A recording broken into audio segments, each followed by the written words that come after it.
Welcome back to Booze on the Rocks. My name is David Edwards, and today we are going to use these to make the Pina Colada two ways.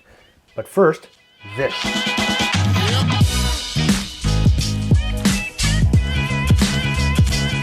Let's get into the history of the Pina Colada.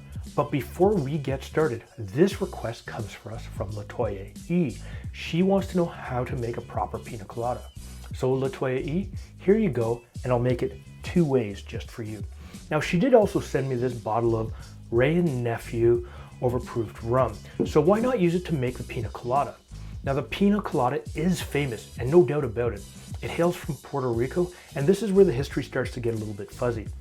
Now, the earliest known story states that the 19th century Puerto Rican pirate, Roberto Cofresi, gave this to his crew to help boost their morale. And so he gave them a beverage that contained coconut, pineapple, and white rum. Now, this is known as the famous Pina Colada, but with his death in 1825, the recipe for this Pina Colada was lost.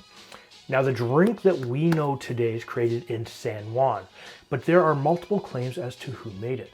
Now, the Caribe Hilton Hotel, which is the most famous hotel in San Juan, is the location of two of these origin stories.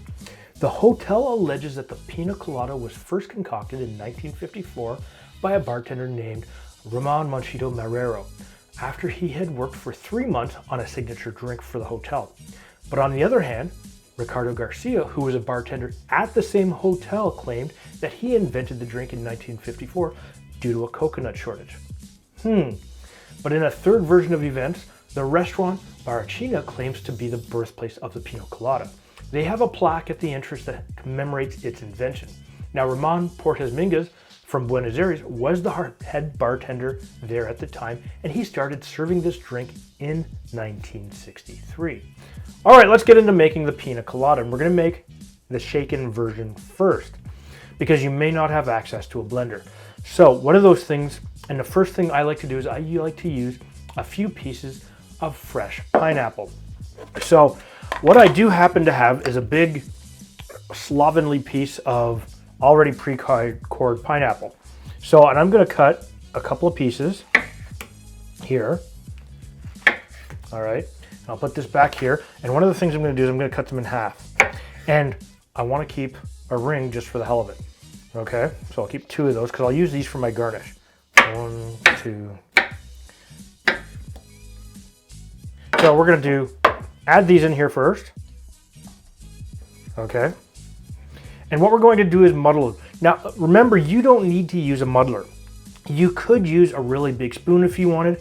And the reason I'm using this muddler is because I just want to crush it down and get the juices out, because I want the good flavors of the pineapple. And although we're going to use some pineapple juice, this is, I think, the best way to get a little bit of extra of that pineapple flavor and taste. Okay. So now we need a little bit of ice, because I'm a huge ice fan and I like nice clear ice. But I have here this Wray & Nephew overproofed rum. It's got this weird lid on this, and my hands are feeling like... So I need about... Normally the recipe calls for about 2 ounces of a white rum. This is 126 proof, or 63%.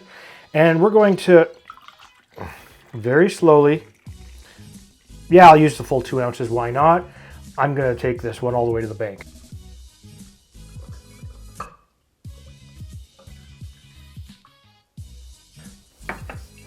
And you've got this funky, this rum funk happening with this, and you can definitely smell the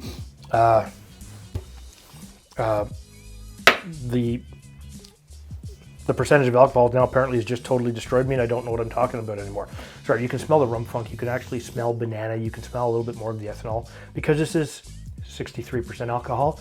So you have to be careful how many that you drink like this, because it is going to have an attack on you. Now I need some pineapple juice. Okay, and I've got some Del Monte pineapple juice, and I need 3 ounces of this.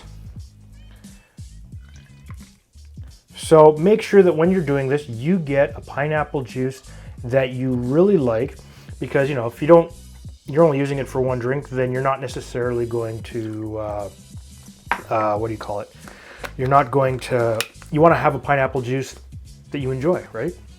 Now the other thing that we need for this is we need coconut cream, okay? And we need about 1 ounce to 1.5 ounces of coconut cream here. So I've just got a coconut cream, and the funny thing about this is I stuck this in the fridge last night and it was hard as a rock. So I actually had to to soften it up a little. So I'm putting close to 1.5 ounces in there. Well, look at that. This would actually almost be awesome as a layered drink at this stage, but we need to do more than just that. So we're gonna shake this. Now, make sure you give it a good seal, and you're gonna shake this for a good 15 to 20, maybe 30 seconds, depending on your preference.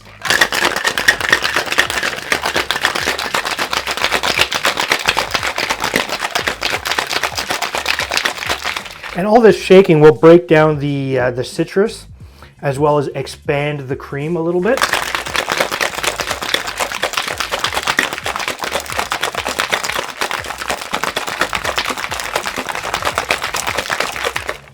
Oops, I'm wearing it, sorry. Apparently I didn't get the seal just right. I'll put this here, and we're gonna use a hurricane glass, also known as a traditional, what do you call it? A traditional pina colada glass. And I'm using crushed ice, okay? So I'm gonna fill this up with crushed ice. And I'm going to stir this directly into the, I have no idea what I'm doing today. Stir this. I'm going to strain this using my Hawthorne strainer.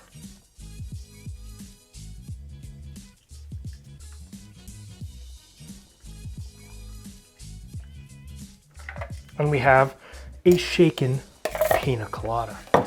But we're not done yet. We need to garnish this. Now, normally you'd use a pineapple wedge. Well, you know what? I'm gonna use a pineapple half because I'm bold, barbarian, and I like pineapple. And where is my spoon? Never mind, I'll use a pin. I'm also gonna use a maraschino cherry. There we go. The shaken pina colada. But I told you I was gonna do this 2 ways. So we're going to use a blender. So now I've got a Ninja blender here, and I've got a blending cup, and I'm going to use these 4 pieces of pineapple just to give it that pineapple. And the recipe is almost exactly the same. So we want 2 ounces or 60 mils of this Wray & Nephew overproofed rum.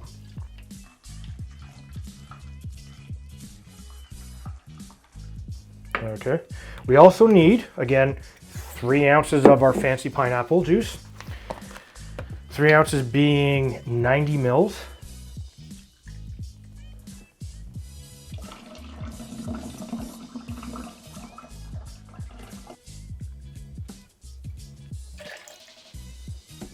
And of course, about 1.5 ounces or 45 mils of our coconut cream.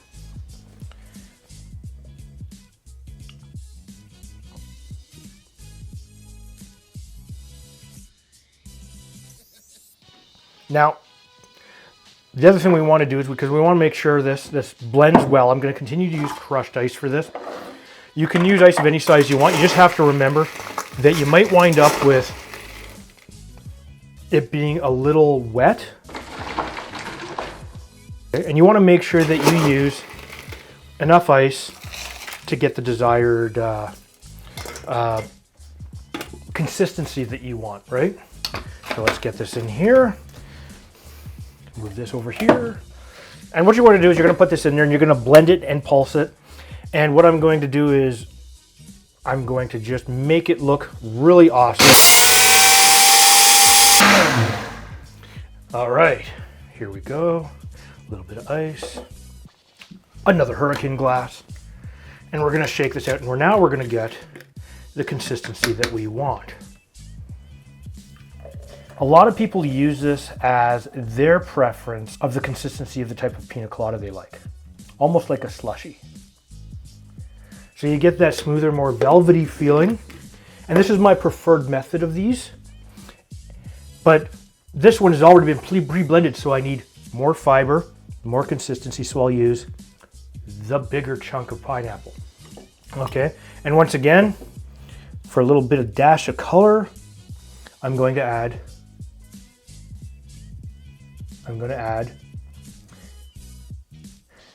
the maraschino cherry that looks like it's about ready to dive bomb to the bottom. Okay, what do you think? We now have 2 gorgeous pina coladas just for you. And of course, Latoya, I'm sure you're gonna like these, but right now, I'm more interested in tucking in. And you know what?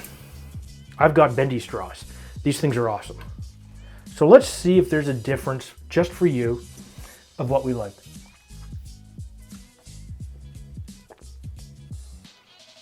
That's really good. That's really good. Now, the overproof rum comes through stronger. It's not hidden by any sugars at all. So you do get a little bit of a banana taste in there as well. Oh, that's good. Damn it.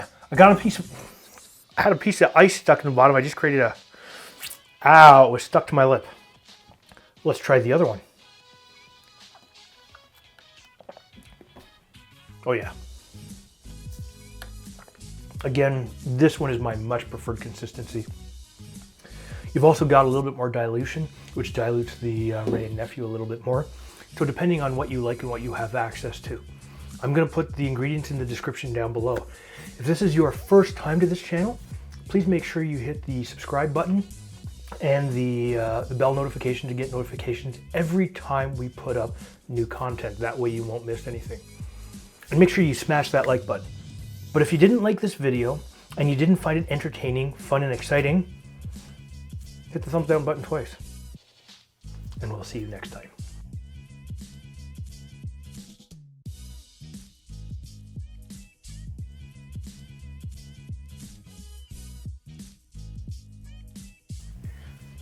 Take number 3, making the pina colada, starting with the shaken version. What we have here is, of course, a Wray and Nephew overproof rum. This is a 126 proof or 63% alcohol. So what this should do is this should give you a little bit of a nice funky smell. And what's going on with the top of this?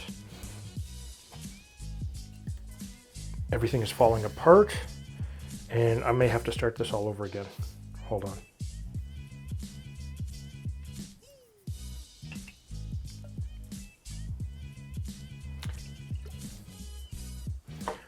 All right, so I've never used this. And apparently they've got this special splash guard or something on there. I don't know how the fuck to get this off.